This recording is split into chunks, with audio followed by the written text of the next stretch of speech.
Hello, welcome back to India Today Global on Republic Day. As promised, we have a very special guest here to explain to us one of the key features of the Republic Day, of course, which is the chief guest who has been invited, which is, of course, Prabowo Subianto, the president of Indonesia. But what exactly is the significance of inviting the Indonesian president here? What exactly are India and Indonesia discussing? We saw that the president of Indonesia and the Prime Minister Narendra Modi had a bilateral meeting yesterday. What is discussed there?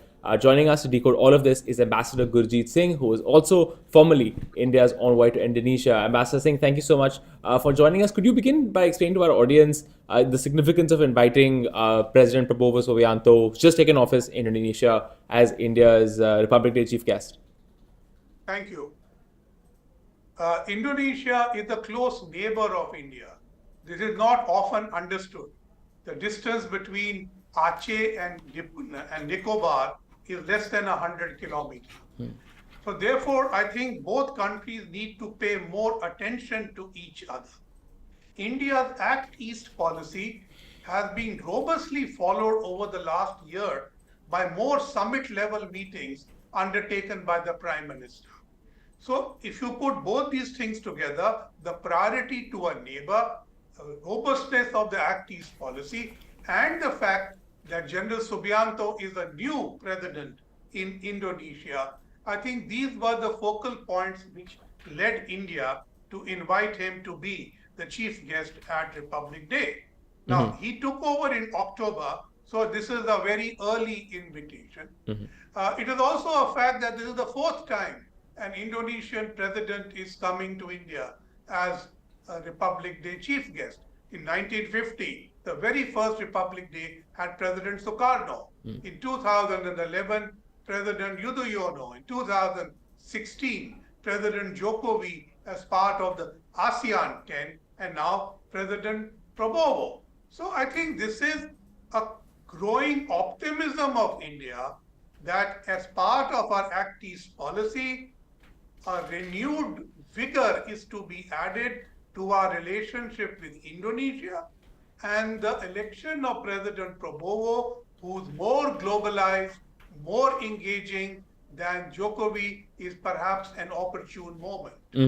Ambassador, there's been a lot of conversation, a lot of interest, especially in the sale of Indian BrahMos missiles to Indonesia. We, of course, sold them to the Philippines in the past as well. Could you explain a little bit of this proposed missile sale and also more generally on the defense relationship between India and Indonesia? It's catching a lot more interest in India these days.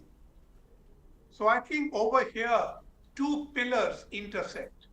The pillar of political and security and the pillar of economic cooperation.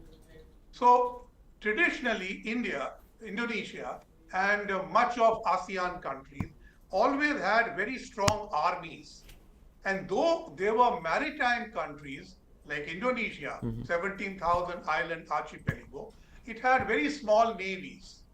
Now maritime security is threatened partly by China and partly by non-traditional threats of drug running, money laundering, piracy, pollution, and things like that.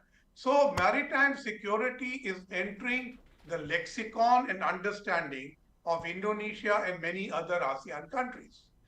They require an emphasis and expenditure on naval assets or coast guard assets, which are traditionally weak. They also need to defend their coastline.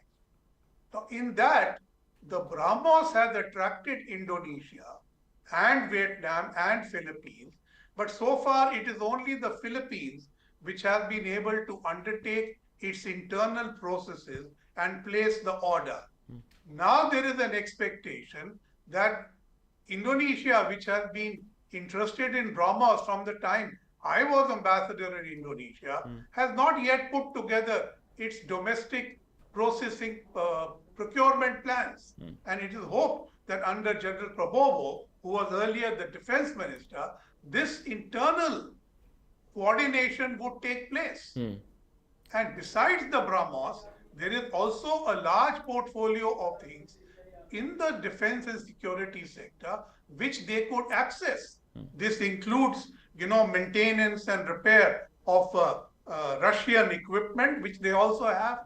It includes supply of other weaponry, which India produces, like Pinaka missiles, Akash missiles, even smaller, army and naval assets, including Coast Guard ships. Mm-hmm. But the point is that if they were to do all this, it would then impinge on the economic side. On the economic side, India has a huge trade imbalance with Indonesia because of our imports of coal and palm oil, which are quite irreplaceable. So, though the trade is growing, it is largely growing due to increased Indian imports. How do you offset this? Because the amount of goods and services which they want to buy from India is quite limited. Therefore, if they were to now have defense procurement from India, this would create a better economic balance, and overall, this contributes to Indonesian strategic autonomy. Indonesia prefers to call this the free and not open, they call it something like that, the free and active foreign policy. So this would be an engagement. Now, I was quite heartened to see President Prabowo say two things yesterday. One, that he has given orders to declutter the bureaucratic processes, cut through the red tape, and get on with doing things which are necessary. And the second thing that he said, I think, was that there would be a new priority accorded to India. And that is how I see this relationship expanding, keeping in view Indonesian requirements and Indian capacities to supply. Right. Ambassador, if I could also ask you, you were envoy there not so long ago, and of course, during that period as well, starting early in 2018, we began to see closer defense cooperation between India and Indonesia. Lots of defense exercises began, lots of discussions now about, different defense services talking to each other and so on. What exactly is bringing about these two countries talking to each other more on defense issues? Is it China? Is it what's happening more broadly with America and China clashing more in the Indo-Pacific? What exactly is the background to a lot of these defense exchanges? So India and Indonesia and India and several ASEAN countries had bilateral exercises and coordinated patrols for several years. Between Andamans and Sumatra, we have been having coordinated patrols for many years. And we also upgraded that to an exercise. We also have special forces exercises, counter-terrorism exercises with Indonesia. All that is going smoothly and growing. You ask now what turned to make this more intense. I think this was the South China Sea crisis with China since about 2012. And when India announced its Act East policy in 2014, by that time, ASEAN was, challenged by Chinese incursions. Now, they don't want to challenge China directly. They do not have the nerve because of the large economic profits that they get from engaging China, but they also don't have the defense and strategic wherewithal. So now, while they do not intend to challenge China, they certainly wish to develop their maritime security, and better to do it with non-US, non-China partners.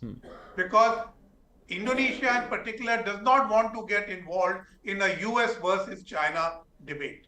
So therefore, working with India, working with Australia, working with Japan is beneficial to them. And with India, they see a technology which is more adaptable, more reasonable in price, and which comes without strings attached. Understood. Master, could I also ask you something? Indonesia is a very large, a very powerful country within its own region, Southeast Asia, as you pointed out. The geographical distance between Nicobar and Aceh province is just about 100 kilometers. Why then do the two countries not occupy as much attention in the other strategic thinking, in terms of popular imagination as well? Why do the two countries seem to miss each other in this very important respect? So I think we talk about the distance between Aceh and Nicobar.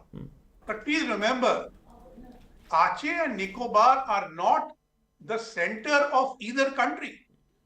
They are the peripheries. So we need to engage the center.